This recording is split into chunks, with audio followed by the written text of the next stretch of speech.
গিবত ছাড়া আরেকজনের কথা বাদে আমাদেরকে দেখলে বোঝা যায় না যে আমরা ইন্তেকাল করব।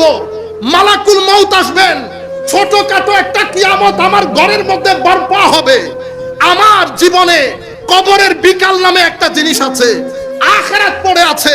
50-60 বছরের জীবন অতিক্রম করার পরে আল্লাহ পাক জানে কত হাজার বছরের জিন্দেগি, কিন্তু আমাদের জীবন দেখেন, কিছু লোভ, কিছু লালসা, কিছু দুনিয়াদারি, গালি আমাদের আজীব জীবনের মধ্যে আমাদেরকে ফেলে দিয়েছে। আমার নবী নারাজ হয়েছেন, আল্লাহ নারাজ হয়েছেন। মাওলা যদি নারাজ না হতেন আমাদের জিন্দেগির মধ্যে এত অস্থিরতা নেমে আসতো না। আল্লাহ পাকের শুকরিয়া, আমার নবী মদিনার জমিনের মধ্যে আরাম করছেন।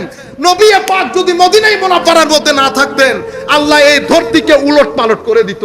সেই পরিমাণ জুলম আমরা শুরু করেছি, সেই পরিমাণ অরাজকতা আমরা করি, মিথ্যা আমরা বলি, জুলুম আমরা করি, হজকেও আমরা তামাশা করেছি।